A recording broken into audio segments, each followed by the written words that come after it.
Hi friends, നമസ്കാരം. നമ്മുടെ ഇഷ്ടവിശേഷങ്ങളായ ഗൗരി ശങ്കരത്തിൻ്റെ ഒരു അടിപൊളി വിശേഷമായിട്ടാണ് വന്നിരിക്കുന്നത്. അപ്പോൾ എല്ലാവർക്കും നല്ലൊരു ദിവസം ആശംസിച്ചുകൊണ്ട് തന്നെ നമുക്ക് വിശേഷത്തിലേക്ക് പോകാം. അപ്പോൾ തുടങ്ങുമ്പോൾ തന്നെ കാണുന്നത് നമ്മുടെ ശങ്കറിനെയും ഗൗരീനെയാണ് കേട്ടോ. അപ്പോൾ ഉടനെ തന്നെ ഗൗരി ഒരു ബുദ്ധി പ്രയോഗിച്ചു. എത്രയും വേഗം തന്നെ എങ്ങനെ പറഞ്ഞ് ശങ്കറിനെ ഒന്ന് സെറ്റാക്കി വെക്കാം. അപ്പോൾ തൻ്റെ കൂടെ സപ്പോർട്ടായിട്ട് നിന്നെങ്കിൽ മാത്രമേ എങ്ങനെയെങ്കിലും ഈ കാര്യങ്ങൾ സാധിച്ചെടുക്കാൻ പറ്റുള്ളൂ എന്ന് ഗൗരിക്ക് മനസ്സിലായി. അപ്പോൾ അതനുസരിച്ച് ഗൗരി ഇങ്ങനെ പെരുമാറുകയാണ് കേട്ടോ. അപ്പോൾ ഗൗരി പറഞ്ഞു, അച്ഛൻ പറഞ്ഞത് വളരെ കറക്റ്റാണ്. അതാണ് ഞാനിങ്ങനെ ആലോചിക്കുന്നത്. നമ്മുടെ അച്ഛൻ ചുള്ളനുണ്ടല്ലോ ഗൗരി, ശരിക്കും പറഞ്ഞാൽ ചില സമയങ്ങളിൽ പറയുന്നത് വളരെ ക്ലിയർ ആയിട്ടുള്ള കാര്യങ്ങളാന്നേ, നല്ല സെറ്റപ്പായിട്ട് നന്നായിട്ട് അറിയാന്നേ, ചില കാച്ചിൽ കാച്ചുന്നേ. അപ്പം നമുക്ക് ഒരു വെളിവൊക്കെ അങ്ങ് വരുന്നേ. ചാരങ്ങാട്ട് മനുഷ്യൻ ചില്ലറ പുള്ളിയല്ല, അയാൾ വേറെ വേറെ റേഞ്ചാ. ശരിയാ, ശങ്കറിൻ്റെ അച്ഛൻ പറഞ്ഞില്ലേ വേറെ വക്കീലിനെ ആലോചിക്കാമെന്ന്. ഞാനും അത് തന്നെയാണ് പറയട്ടോ. പോയവർ പോട്ടെ, നമുക്ക് പുതിയ വക്കീലിനെ നോക്കാന്നേ. അങ്ങനെയാണെങ്കിൽ പുതിയ വക്കീലിനെ കാണാനായിട്ട് ശങ്കറും എൻ്റെ ഒപ്പം ഒന്ന് വരുമോ എന്ന് ചോദിച്ചു ഗൗരി. ശങ്കറുടെ കൂടെ വന്നാൽ എനിക്കതൊരു ധൈര്യമാണ്. ഞാൻ വരാന്നേ, അച്ഛൻ സമ്മതിച്ച സ്ഥിതിക്ക് ഞാൻ എന്തിനാ വരാണ്ടിരിക്കണത്? ഞാൻ വരാം എന്ന് പറഞ്ഞു. എന്താണെങ്കിലും നീ പറഞ്ഞില്ലേ നിനക്ക് ധൈര്യമാണെങ്കിൽ ഞാനും വരാം. അതെനിക്ക് എന്താണേലും ഇഷ്ടപ്പെട്ടു കേട്ടോ. ഗൗരി ധൈര്യമായിട്ടിരിക്കുക. നമുക്കൊരു കിണ്ണം കാച്ചൊരു വക്കീലിനെ കണ്ടുപിടിക്കാം. നല്ല അടിപൊളി ബുദ്ധിയുള്ള വക്കീൽ വേണം കേട്ടോ. നമുക്ക് കണ്ടുപിടിക്കാന്നേ. ഞാനില്ലേ, പിന്നെ എന്തിനാ ടെൻഷൻ അടിക്കുന്നത്? Thank you Shankar. Thank you ഒക്കെ വലിയ ഫോർമാലിറ്റി ഉള്ള വാക്കാട്ടോ. ഈ താങ്ക് യു ഒന്നും നമ്മൾ തമ്മിൽ വേണ്ട കേട്ടോ. അത് കൈ വെച്ചാൽ മതിയേ. എനിക്ക് വേണ്ടത് താങ്ക് യു അല്ല, നിൻ്റെ സ്നേഹമാണ് ഗൗരിയെ വേണ്ടത് എന്ന് പറഞ്ഞു. അപ്പോൾ ഗൗരി ചിരിച്ചു നിൽക്കുക. താ എന്ന് പറഞ്ഞു.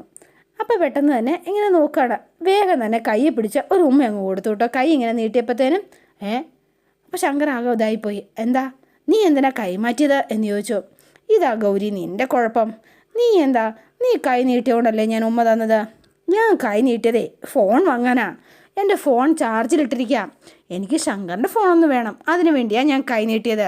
ആദർശേട്ടനെ ഒന്ന് വിളിക്കാനാ, അതിനാണ് ഞാൻ കൈ നീട്ടിയത്. ഓ, അതിനായിരുന്നല്ലേ. ഞാൻ വെറുതെ തെറ്റിദ്ധരിച്ചു എന്ന് പറഞ്ഞു. വെറുതെ എന്നെ കൊതിപ്പിച്ചു ഇവളുടെ ഒരു കാര്യം എന്ന് പറഞ്ഞ് ശങ്കർ വേഗം നേരെ പുറത്തേക്ക് ഇറങ്ങിപ്പോയി. അപ്പോൾ ഗൗരി നേരെ ശങ്കറിൻ്റെ ഫോണിൽ നിന്ന് ആദർശിൻ്റെ ഫോണിലേക്ക് വിളിക്കുകയാണ്. ശങ്കർ എന്ന് വിളിച്ചു കേട്ടോ. ശങ്കർ അല്ല, ഞാൻ ഗൗരിയാ. ആദർശേട്ടാ എന്ന് വിളിച്ചു ഗൗരി. എന്താ ഗൗരി, എന്താ കാര്യം?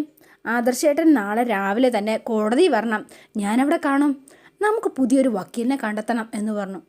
ഗൗരി, നമ്മുടെ അച്ഛൻ്റെ കേസാ. ഏതെങ്കിലും വക്കീലന്മാർ കേസ് ഏറ്റെടുക്കാൻ തയ്യാറാവുമെന്ന് തോന്നുന്നുണ്ടോ? എനിക്ക് പ്രതീക്ഷയുണ്ട്. ചാരങ്ങാട്ട് മഹാദേവനെ എല്ലാവർക്കും പേടിയാണ്. അതുകൊണ്ട് ആരും കേസ് ഏറ്റെടുക്കുമെന്ന് എനിക്ക് തോന്നുന്നില്ല. അപ്പം ആദർശേട്ടൻ എന്താ പറയണത്? അച്ഛൻ ചെയ്യാത്ത തെറ്റിന് ശിക്ഷ അനുഭവിച്ചോട്ടെ എന്നാണോ? അതല്ല, നമ്മളുടെ സാഹചര്യം അറിയില്ലേ എന്ന് ചോദിച്ചു.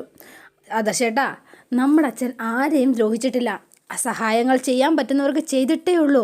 ഒരുപാട് കുട്ടികളെ നേർവഴിക്ക് നയിച്ച ഒരു അധ്യാപകനാണ് നമ്മുടെ അച്ഛൻ. ആ കുട്ടികളുടെയൊക്കെ പ്രാർത്ഥന നമ്മളോടൊപ്പം ഉണ്ടാവും.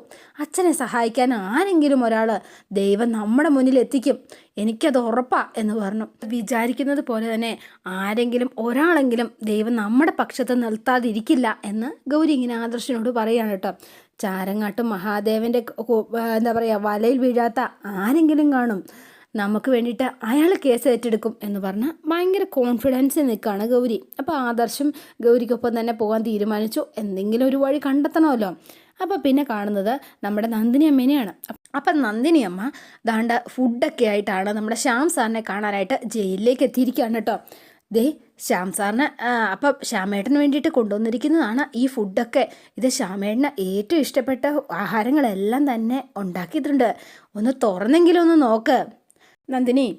ഇവിടെ ജയിലിലെ ഭക്ഷണം അല്ലാതെ പുറത്തുനിന്ന് കൊണ്ടുവരുന്ന ഒരു ആഹാരവും ഇവിടെ ആരും കഴിക്കാൻ സമ്മതിക്കാറില്ല. അതുമാത്രമല്ല, അതിന് പറ്റുകയില്ല. പിന്നെ എന്താണെന്നറിയോ? അല്ല, ഞാൻ ശ്യാമേട്ടന് വേണ്ടിയിട്ട് കൊണ്ടുവന്നതല്ലേ. അപ്പോൾ ഇത്തിരിയെങ്കിലും ശ്യാമേട്ടൻ കഴിക്കണം എനിക്ക് വേണ്ടിയിട്ട്. നന്ദിനി, ഞാൻ പറയുന്നത് എന്താ? തൻ്റെ കൈകൊണ്ട് ഉണ്ടാക്കിയ ആഹാരം കഴിക്കണമെന്ന് എനിക്ക് ഒരുപാട് ആഗ്രഹമുണ്ട്. പക്ഷേ എനിക്കതിന് കഴിയില്ല. ഇപ്പോഴത്തെ സാഹചര്യം തനിക്കറിയാവുന്നതല്ലേ. നമ്മളെ എല്ലാ സ്വാതന്ത്ര്യങ്ങളും നിഷേധിക്കപ്പെട്ട ഒരു മനുഷ്യനാണ് ഇപ്പം ഈ പ്രൊഫസർ ശ്യാമപ്രസാദ്. എൻ്റെ അവസ്ഥയും നിനക്കറിയാവുന്നതല്ലേ. സ്വന്തം ഭാര്യ കൊണ്ടിരുന്ന ആഹാരങ്ങൾ പോലും എന്താ പറയുക, സ്വന്തം ഇഷ്ടത്തിന് കഴിക്കാൻ കഴിയില്ല. ഇത് നന്ദിനി തിരിച്ചു പൊക്കോ നന്ദിനി, പൊയ്ക്കോ. ഇനി എന്നെ കാണാനായിട്ട് ഇങ്ങോട്ട് വരരുത്. ശ്യാമേട്ടാ, ശ്യാമേട്ടൻ എന്തൊക്കെ പറയണത്? കാണാൻ വരരുതെന്നോ? എന്താ ശ്യാമേട്ട ഇത്? എന്നും ഈ ജയിലിൽ തന്നെ കിടക്കാമെന്ന് സ്വയം തീരുമാനിച്ചു കഴിഞ്ഞോ എന്ന് ചോദിച്ചു. ദേ, പിന്നെ എന്തിനാ ഗൗരിയും ആദർശവും ഒക്കെ വക്കീലെ കിട്ടാൻ വേണ്ടിയിട്ട് ഓടി നടക്കുന്നത്? അവർ എത്ര വക്കീലന്മാരെ കണ്ടു എന്നറിയോ? എന്നിട്ടോ പക്ഷേ എങ്കിൽ എല്ലാം ആരും നമ്മുടെ കേസ് ഏറ്റെടുക്കാനായിട്ട് തയ്യാറാവുന്നില്ല. നന്ദിനി, നിങ്ങൾക്കാർക്കും എന്താ ഞാൻ പറയുന്നത് എന്താ മനസ്സിലാവാത്തത്? നിങ്ങൾ ആദ്യം എന്നെ ഒന്ന് മനസ്സിലാക്കുക. എനിക്ക് വേണ്ടിയിട്ട് വക്കീലെ കാണാനായിട്ട് ആരും നടക്കണ്ട.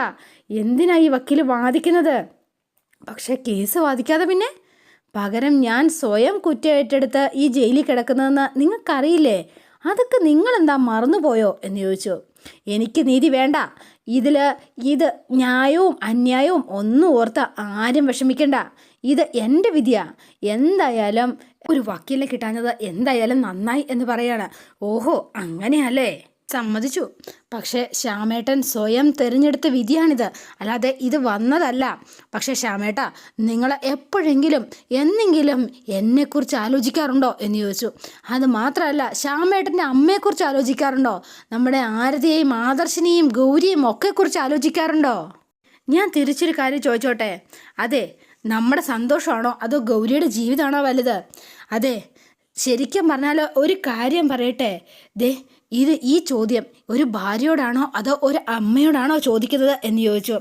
പറ ഒരു ഭർത്താവ് എന്ന നിലയിൽ ഞാൻ നിന്നോട് ചെയ്യുന്നത് തെറ്റായിരിക്കും, സത്യമാണ്, ശരിയാണ്. എൻ്റെ അമ്മയോട് മകൻ എന്ന നിലയിൽ ചെയ്യുന്നതും തെറ്റ് തന്നെയാണ്. പക്ഷേ എൻ്റെ മകളുടെ ജീവിതം സുരക്ഷിതമാക്കാനായിട്ട് ശരിക്ക് വേണ്ടിയിട്ട് ആ തെറ്റുകൾ എനിക്ക് ചെയ്തേ പറ്റുള്ളൂ എന്ന് പറഞ്ഞ് ശ്യാം ഇങ്ങനെ വാശി പിടിക്കുകയാണ്. അതിന് പ്രായശ്ചിത്തമായിട്ട് ഞാൻ തന്നോട് കൈകൂപ്പി മാപ്പ് അപേക്ഷിക്കുക. നന്ദിനി, തന്നെ എന്നോട് ക്ഷമിക്കണം, എനിക്ക് മാപ്പ് തരണം എന്ന് പറഞ്ഞ് ശ്യാം ഇങ്ങനെ കൈകൂപ്പി നിൽക്കുകയാണ് കേട്ടോ. ശ്യാമേട്ടാ, എന്നോടിങ്ങനൊന്നും പറയരുത്. എനിക്ക് തൻ്റെ വിഷമം മനസ്സിലാവും. പക്ഷെ താൻ ഒന്ന് മനസ്സിലാക്കണം, നമ്മുടെ കുഞ്ഞുങ്ങൾ നമ്മളെ സന്തോഷമായിട്ട് ജീവിക്കുന്നതല്ലേ, കാണുന്നതല്ലേ നമുക്ക് സന്തോഷം. ഈ ലോകത്ത് നമ്മളെപ്പോലെ സ്വന്തം മക്കളെ സ്നേഹിക്കുന്ന മറ്റൊരച്ഛനും അമ്മയും ഈ ലോകത്ത് ഉണ്ടാവാൻ പാടില്ല നന്ദിനി. നമ്മുടെ ഗൗരി മോക്ക് വേണ്ടിയിട്ട് എൻ്റെ ജീവിതം ഇങ്ങനെ അവസാനിച്ചോട്ടെ, എന്നാലും എനിക്ക് സന്തോഷമാണ്. എനിക്കതിൽ യാതൊരു വേദനയില്ല നന്ദിനി, സന്തോഷമായിട്ടിരിക്കുക എന്ന് പറഞ്ഞു. അപ്പം നന്ദിനി ആകെ പൊത്തി നിന്ന് കരയാണ് കേട്ടോ. വല്ലാത്ത സങ്കടമായിപ്പോയി. പാവത്തിന് വളരെ ഫുഡൊക്കെ ഉണ്ടാക്കി ഭയങ്കര സന്തോഷത്തിൽ വന്നതാണ്. പക്ഷെ ഇത്രയും പ്രതീക്ഷിച്ചില്ല. പിന്നെ നമ്മൾ കാണുന്നത് കോടതിയിലാണ്. അപ്പോൾ അതേണ്ട പെട്ടെന്ന് തന്നെ നമ്മുടെ ഗൗരിയും അതുപോലെ തന്നെ ആദർശും അതുപോലെ തന്നെ ശങ്കറും ഉണ്ട്. അപ്പോൾ ഇവർ 3 പേരൂടെ ഒരു വക്കീലിനെ കണ്ടിങ്ങനെ സംസാരിക്കുകയാണ്. അപ്പോൾ വക്കീലിനോട് ഗൗരി പറയാണ്, ഞങ്ങളുടെ അച്ഛൻ നിരപരാധിയാണ്, എങ്ങനെയെങ്കിലും അച്ഛനെ ഈ നിരപരാധിയാണെന്ന് കണ്ട് അച്ഛനെ പുറത്തു കൊണ്ടുവരാനൊന്ന് സഹായിക്കണം എന്ന് വക്കീലിനോട് ഇങ്ങനെ പറഞ്ഞു. അപ്പോൾ ഇതെല്ലാം ഇങ്ങനെ ഇവർ കേൾക്കുകയാണ്. ഈ കേസും അത് കാരണം അച്ഛൻ്റെ ജോലിയും പ്രശ്നത്തിനായിരിക്കുക. ഇനി അച്ഛൻ റിട്ടയർഡ് ആവാൻ 1 വർഷമില്ല. അതെ, മാതൃകാപരമായൊരു ജീവിതം നയിച്ച ഒരാളാണ് ഞങ്ങളുടെ അച്ഛൻ. അതുകൊണ്ടാണ് ചോദിക്കണത്, ഇതുവരെ സമൂഹം നൽകിയിരുന്ന ആ സ്നേഹവും ബഹുമാനവും ഒക്കെ ഇനിയും അച്ഛന് കിട്ടണം, അതാണ് ഞങ്ങളുടെ ആവശ്യം എന്ന് പറഞ്ഞു ആദർശ. അപ്പോൾ ഇവരിങ്ങനെ വക്കീൽ സംസാരിക്കാം. അളിയൻസേ, ഗൗരി, നമ്മുടെ ശ്യാം സാർ കേസ് ജയിക്കണം, അല്ലാതെ സമൂഹത്തിൻ്റെയും സ്നേഹത്തിൻ്റെയും ബഹുമാനത്തിൻ്റെയും ഒന്നും ഒരു കാര്യമില്ല കേട്ടോ. ആദ്യം അതാ ചെയ്യേണ്ടത്. നമ്മൾ മറ്റുള്ളവരെ കാണിക്കാൻ വേണ്ടിയിട്ടല്ലല്ലോ ജീവിക്കണത്, അല്ല ഗൗരിയെ? നമ്മൾ നമ്മുടെ സ്വന്തം തൃപ്തിക്ക് വേണ്ടിയല്ലേ? മേഡം ഒന്നും പറഞ്ഞില്ല. I am very sorry. എനിക്ക് കേസ് ഏറ്റെടുക്കാനായിട്ട് എനിക്ക് താല്പര്യമില്ല. അല്ല, മറ്റൊന്നും കൊണ്ടല്ല, എനിക്ക് കുറച്ച് തിരക്കുണ്ട്, ഒരുപാട് കേസുകൾ വാദിക്കാനുണ്ട്, അതുകൊണ്ടാണേ. നിങ്ങൾ തൽക്കാലം വേറൊരു വക്കീലിനെ നോക്കിക്കോളൂ എന്ന് പറഞ്ഞിട്ട് മേഡം എന്ന് വിളിച്ചു. പക്ഷേ എങ്കിൽ അവർ തിരിഞ്ഞു നോക്കിയതേയില്ല, അവരങ്ങ് പോയി. ഗൗരി, അളിയൻസേ, നമ്മൾ എന്തിനാണ് ഡെസ്പാവുന്നത്? തിരക്കുള്ളവരൊക്കെ അങ്ങ് പോട്ടേന്നേ. നമുക്കെന്താ, ഇവിടെ വക്കീലിനെ കിട്ടില്ലേ? ഇവിടെ കറുത്ത കോട്ടിട്ട വേറെയും വക്കീൽ ടീംസ് ഉണ്ടല്ലോ, നമുക്ക് അവരെയൊക്കെ നോക്കാന്നേ. ധൈര്യമായിട്ടിരിക്കുക. ആരെങ്കിലും നമുക്കൊരാൾക്ക് സെറ്റാക്കാന്നേ. എനിക്കതിൽ നല്ല ദാഹമുണ്ട്, ഞാൻ ഇത്തിരി വെള്ളം കുടിച്ചിട്ട് വരാട്ടോ.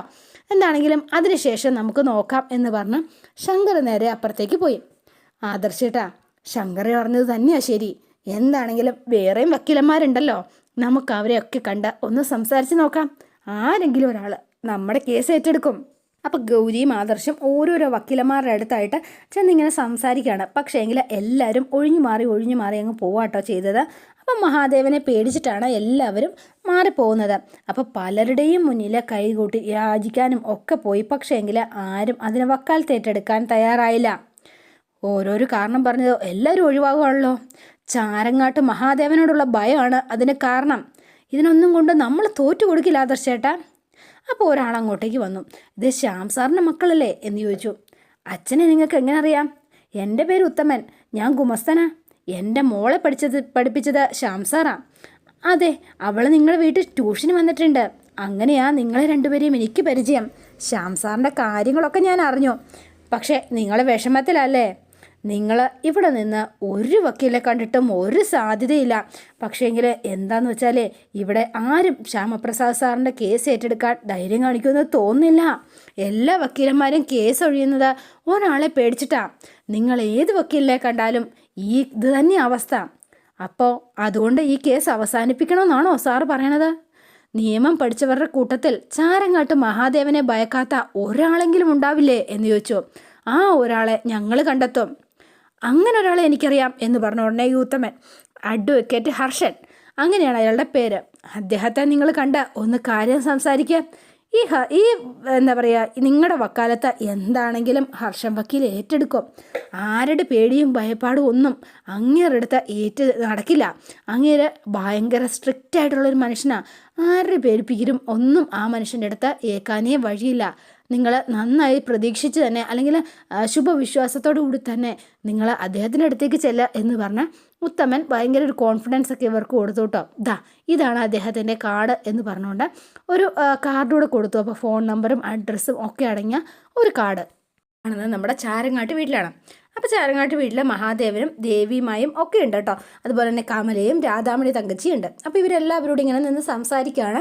അപ്പോൾ മഹാദേവൻ ഭയങ്കര സന്തോഷത്തിൽ ദേവിമായോട് പറയാം, ദേവിമ അറിയോ, നമ്മുടെ പ്രൊഫസറെ രക്ഷിക്കാൻ വേണ്ടിയിട്ടേ പ്രൊഫസറുടെ മോള് ഗൗരി വക്കീലിനെ അന്വേഷിച്ച് ഇറങ്ങി തിരിച്ചിരിക്കുക എന്ന് പറഞ്ഞൊരു ചിരി. അപ്പോഴത്തേനും ഉടനെ തന്നെ നമ്മുടെ ദേവിമ ചോദിക്കാണ്, അല്ല അതറിഞ്ഞിട്ടും നീ എന്തിനാ ഗൗരി എവിടുന്ന് പോകാൻ അനുവദിച്ചത്? അല്ല ദേവിമ, എന്തെങ്കിലും പ്രശ്നമുണ്ടോ? സ്ത്രീകളുടെ ഇച്ഛാശക്തിയെക്കുറിച്ച് നിനക്കറിയില്ല. ഒരു സ്ത്രീ പൂർണ്ണമായിട്ട് ഇച്ഛാശക്തിയോടെ ഒരു കാര്യം നടക്കണം എന്ന് തീരുമാനിച്ച് ഇറങ്ങി പുറപ്പെട്ടാൽ അവളെ തടയാൻ ആർക്കും കഴിയില്ല. അത് നീ ആദ്യം മനസ്സിലാക്കണം. പുരുഷനേക്കാൾ വാശി സ്ത്രീക്കാവുള്ളത്. ആലോചിച്ച് പ്രവർത്തിക്കേണ്ടതായിരുന്നു. ഗൗരി ഒരു കാരണവശാലും നീ ഇവിടുന്ന് പുറത്തു വിടാൻ പാടില്ലായിരുന്നു മഹാദേവ. അപ്പം കമല, നിനക്കത് എവിടെ കാര്യം? നീ അകത്ത് പോയിക്കോ എന്ന ഉടനെ രാധാമണി തങ്കച്ചി കമലയോട് പറയാണ്. അല്ലമ്മേ, അത് പിന്നെ അവൾ അവിടെ നിന്നോട്ടെ രാധാമണി. അതല്ല ദേവിമ, നമ്മൾ പറയുന്നതും സംസാരിക്കുന്നതും എല്ലാം കേട്ടിട്ട് ഇവളെ വള്ളിപ്പുള്ളി തെറ്റാതെ ഗൗരിയുടെ ചെവിയിലെത്തിക്ക് എത്തിച്ചു കൊടുക്കും. അതുകൊണ്ടാണ് ഞാൻ പറഞ്ഞത് അവൾ ഇവിടെ നിൽക്കണ്ട, അവൾ പോയിക്കോട്ടെ എന്ന്. അപ്പോഴത്തേനും ദേവിമ ഇങ്ങനെ ഒന്ന് നോക്കി. അപ്പോൾ ദേവിമ പ്രത്യേകിച്ചൊന്നും പറഞ്ഞില്ല. ഇത് പഴയ കമലയല്ല, എല്ലാം പഠിച്ചിരിക്കുന്നു. മനുഷ്യർ അങ്ങനെയാണ്. എല്ലാവരും അവസരം കിട്ടുമ്പം അവർ മാറിക്കൊണ്ടേയിരിക്കും. അതുകൊണ്ടാണ് ഞാൻ പറഞ്ഞത് ഇവളോട് അകത്ത് പോവാൻ.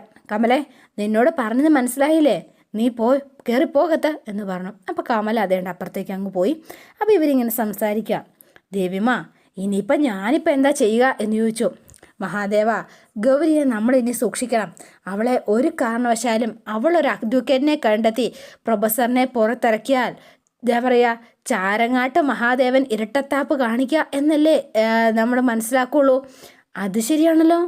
മഹാദേവൻ്റെ അറിവോടെ അല്ല ഇതൊന്നും നടക്കുന്നത് എന്ന് പറഞ്ഞാൽ ആരെങ്കിലും വിശ്വസിക്കുമെന്ന് തോന്നുന്നുണ്ടോ മഹാദേവ?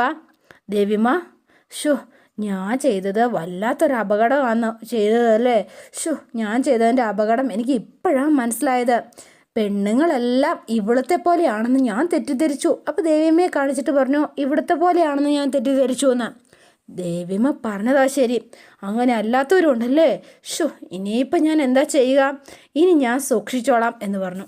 നമ്മൾ കാണുന്നത് നമ്മുടെ വക്കീൽ ഓഫീസിലാണ്. അപ്പോൾ വക്കീലിൻ്റെ അവരെല്ലാവരും ക്യാൻറ്റീനിലിരിക്കുകയാണ് കേട്ടോ. അപ്പോൾ ക്യാൻറ്റീനിലേക്ക് ഇച്ചിരി വെള്ളം കുടിക്കാനായിട്ടാണെന്ന് പറഞ്ഞുകൊണ്ടാണ് ശങ്കർ അങ്ങോട്ടേക്ക് ചെല്ലുന്നത്. അപ്പോൾ ശങ്കർ അവിടെ ചെന്നിട്ട് ഒരു കസേരയിലേക്ക് ഇരുന്നു, ഒരു ഗ്ലാസ് എടുത്തു. അപ്പോൾ ജഗ് ഈ ടേബിളിന് അങ്ങേയറ്റത്ത് ഒരു വക്കീൽ പത്രവും വായിച്ചിരിപ്പുണ്ട് കേട്ടോ. അപ്പോൾ ഹായ് ഇങ്ങനെ നീട്ടിയിട്ട് എത്തുന്നില്ല. അതെ ചുള്ളൻ, ആ ജഗ്ഗൊന്ന് എടുത്തു തന്നേ എന്ന് പറഞ്ഞു. അപ്പോൾ ഹലോ ഗഡി, നിങ്ങൾക്ക് ചെവി കേട്ടൂടെ? മനുഷ്യ, ആ ജഗ്ഗൊന്നും എടുത്തു തരാൻ പറ്റില്ലേ എന്ന് ചോദിച്ചു. അപ്പോൾ വേഗം പത്രം താഴ്ത്തിയിട്ട് ഇങ്ങനെ നോക്കുക, എന്നിട്ടൊരു ചിരിച്ചോ. തൻ്റെ കൈക്ക് കുഴപ്പമൊന്നുമില്ലല്ലോ, വേണമെങ്കിൽ എടുത്തൂടെ? ഇത് എവിടുത്ത് വന്ന സാധനമാപ്പാ? എടോ ഗഡി, വല്ലാത്ത ഈച്ച റോളൊന്നും വേണ്ട കേട്ടോ. എൻ്റെ കൈക്കാണോ കാലിനാണോ കുഴപ്പമെന്നേ ഇയാൾ അന്വേഷിക്കേണ്ട കാര്യമില്ല. വല്ലാത്ത ആളെ കളിക്കല്ലേ. ഇതാള് വേറെ കേട്ടോ, തരക്കാരോട് കളിക്ക് ചെക്ക, അല്ലെങ്കിൽ ഞാൻ തൻ്റെ ശരിയാക്കും ഞാൻ എന്നൊക്കെ പറഞ്ഞ് ഭയങ്കരമായിട്ട് ചൂടാകുക. എന്നിട്ട് ദേഷ്യം പൂണ്ടിട്ട് അവിടെ ഇരുന്ന ജഗ്ഗും ഗ്ലാസ്സും എല്ലാം കൂടെ തട്ടി താഴേക്ക് തട്ടുവിട്ടു. 1 2 3 ഗ്ലാസ് പൊട്ടിയിട്ടുണ്ട്.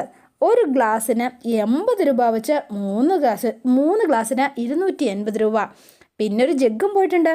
അതിൻ്റെ വില അത് ഒരു മൊത്തത്തിൽ 1000 രൂപ ഇവിടെ വെച്ചിട്ട് താൻ സ്ഥലം വിട്ടോ. നീ ആരടാ ശവി എന്നോട് പണം ചോദിക്കാൻ? എൻ്റെ അച്ഛൻ ആരാണെന്ന് നിനക്കറിയില്ല. അയ്യോ, നിങ്ങളുടെ അച്ഛൻ ആരായാലും ഒരു കാര്യം ചെയ്യണം, നിങ്ങളുടെ അച്ഛനെ വിളിച്ച് കാശ് കൊണ്ടുവരാൻ പറ.